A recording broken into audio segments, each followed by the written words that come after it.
Hello there, welcome to the Football Bloc. My name's Brandon, and today we're going to look back at Brazil's tragic and shocking exit of the World Cup at the quarterfinal stage to Croatia on penalties. If that sounds interesting, then let's hop right into it.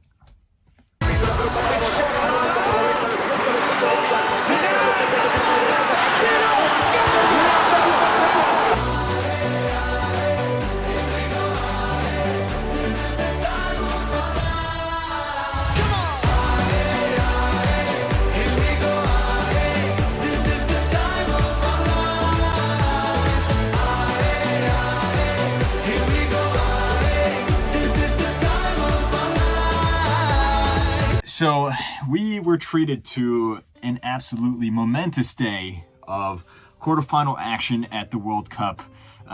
Argentina, in the game afterwards, narrowly overcame the Netherlands. It was hairline margins there on penalties after a 2-2 scoreline. But the game beforehand is what we're going to talk about in this particular video. And Brazil, despite being favorites heading into the 2022 World Cup, go home before the semifinals have even started. Yet again, Brazil falls to a big European team, and yet again they fall at the quarterfinal stage. And this one, you know, as someone who is not Brazilian but is a fan of the Brazilian team, has been following this team ever since I was a little kid. This one stings. This one hurts. You know, like I said, I'm not Brazilian, but ever since I was a little kid watching soccer, I always saw Brazil as the team that plays soccer how it's supposed to be played. I remember one of the first ever soccer game I ever saw on TV was Brazil versus New Zealand in I want to say maybe 2007, 2008. Brazil just crushed New Zealand. They're scoring goals like fun. And I remember seeing that and I was like, wow, this is peak soccer. This is what it's supposed to look like. And ever since then, Brazil has been one of my favorite teams going into every World Cup. They've always been a team that's a joy to watch. And I have to say, I think this tournament, this should have been Brazil's. I think Brazil had probably the most well-rounded squad, the best squad. They had some of the most in-form players as well, and everything was going for them. Their defense was strong. Midfield was looking good. The attack, going into the tournament at least, was looking good. And it just fell short. I was perpetually going into every game saying okay, you know, Brazil played good in the last game, but they're still not at their peak. They still look like they have another gear to shift into. But that'll come into the next game. You know, they'll grow into the next game. They'll grow into the tournament. And now they're eliminated and they never reached their peak. And this is the same thing I said about the 2018 World Cup, where Brazil looked good, but not to the high standards that we hold Brazil to, not where they should be when you look at the players that they have. And every game you're just like, okay, Brazil played good, but they're probably going to play better in the next game, or they should play better in the next game. And then they just don't, and then they lose. Or they get eliminated, which is what happened here and is what happened against Belgium in 2018. We'll get into more specific reasons why I think this happened, but to summarize it shortly, I think this falls completely on the manager. I feel like this completely falls on Chiche.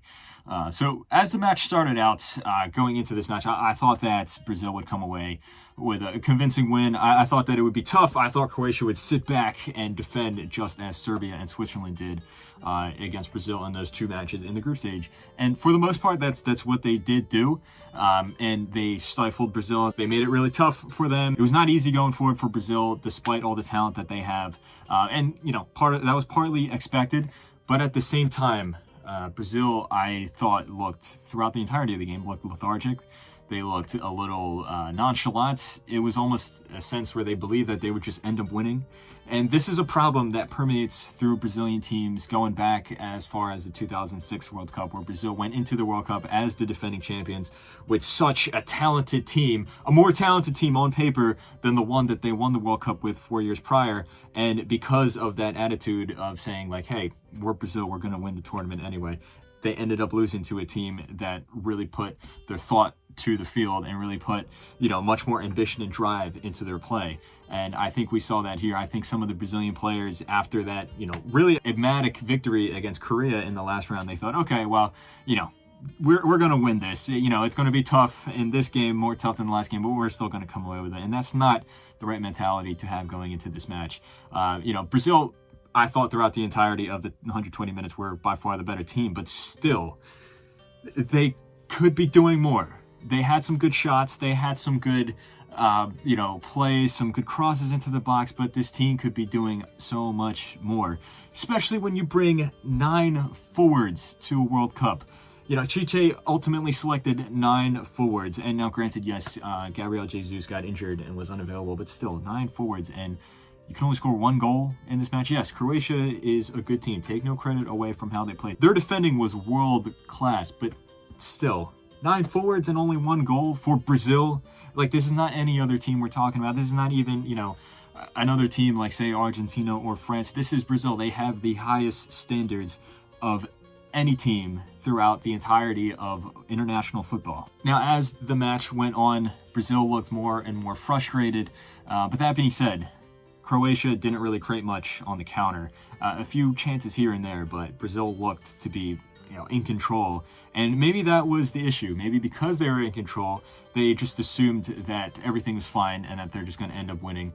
Now, they eventually got the breakthrough in extra time because the game ended 0-0 in 90 minutes, and then it had to go to extra time before going to penalties.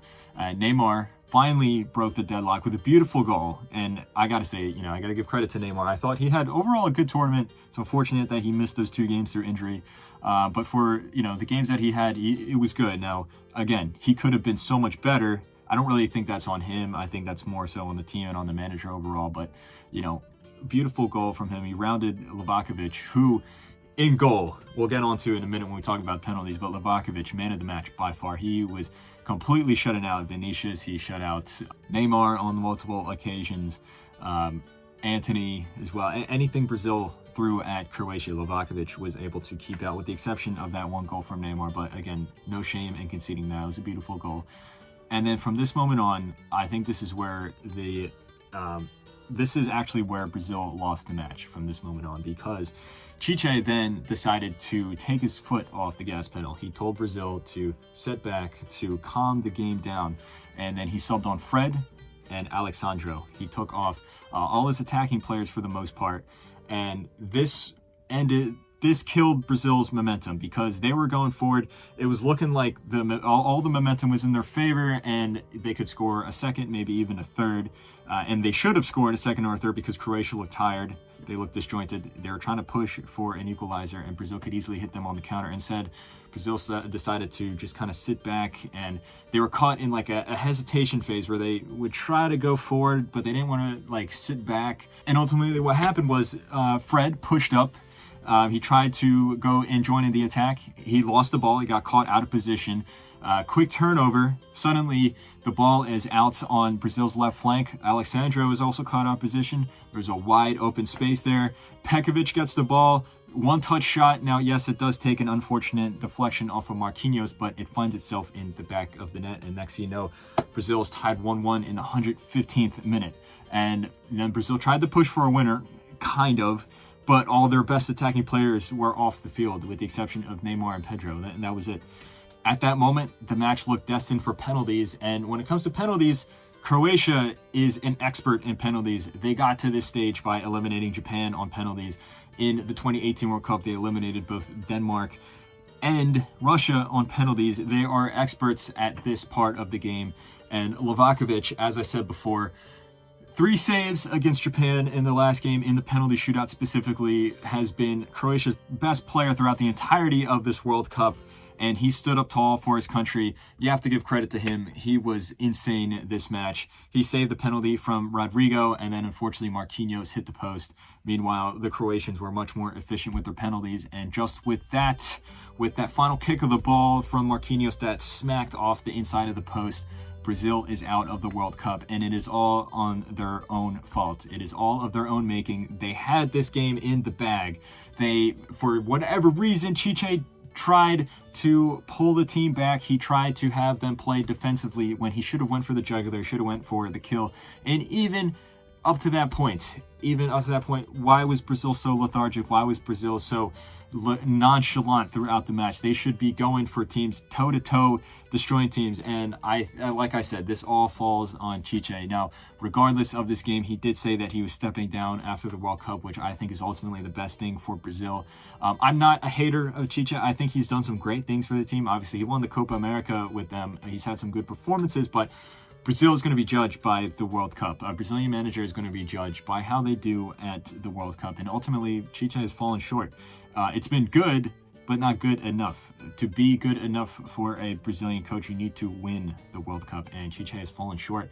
I think his pragmatism and his inclination to be more defensive and not as free-flowing has cost him this victory here in Qatar as well as in Russia, and then also in last year's Copa America as well. Because, like I said, Brazil brought 9 forwards, yet they could barely score a goal. The only game where Brazil looked comfortable in front of goal was the 4-1 destruction of Korea. Now, that game, still, Korea is not a top-level opposition. They're a good team, but they're not a top-level opposition, and they had to go toe-to-toe with Brazil because their defense lacks the quality to be able to sit back and defend for 90 minutes.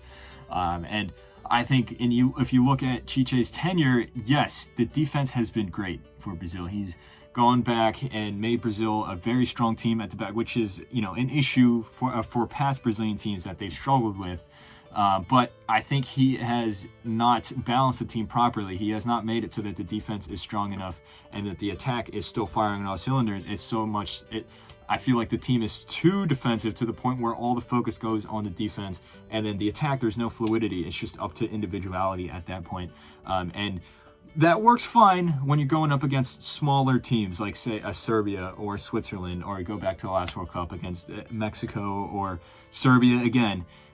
This World Cup, when you go up against Croatia, or last World Cup when you go up against Belgium, these big European teams that have world-class players, it falls short. And it is such a shame to see this Brazilian generation, I don't want to say wasted, but this World Cup was theirs to win. And this, like I said already multiple times, this all falls on Chiche. And it'll be really interesting to see who gets called up as a manager and his replacements.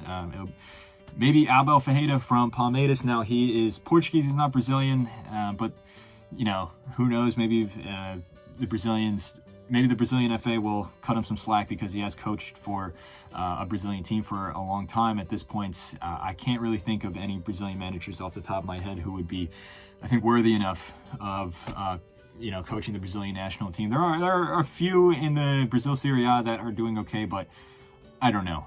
It'll be really interesting to see where they go from here. Hopefully they pick someone who, is able to find the right balance in this team. But overall, I think that Brazil, they played good at times. They played well. They were fun to watch at times. But that's the bare minimum for this Brazilian team. To be considered success, you have to win the World Cup. And Brazil's fallen short yet again. And from a Brazilian point of view, to make it even worse, Argentina marches on to the semifinals after they won a penalty shootout. Hopefully Brazil can recover from here, and 4 years later in 2026 here in the US, who knows what the future will hold for Brazil. But anyway, guys, let me know what you think of this match. Do you think that it's on Chiche? Do you think it's more so on the players? Do you think Brazil simply just got unlucky? What do you think of Croatia's strategy? What do you think of Livakovic? What do you think of individual players like Rafinha? I thought he was taken off too early. What do you think of Antony? I thought he was way too wasteful, things like that. Make sure to type all your comments, all your thoughts in the section below. Don't forget to like, comment, and subscribe. Share this video with a friend. But anyway, guys, my name is Brandon. This has been the Football Bloc. Hope you guys have a nice rest of your night.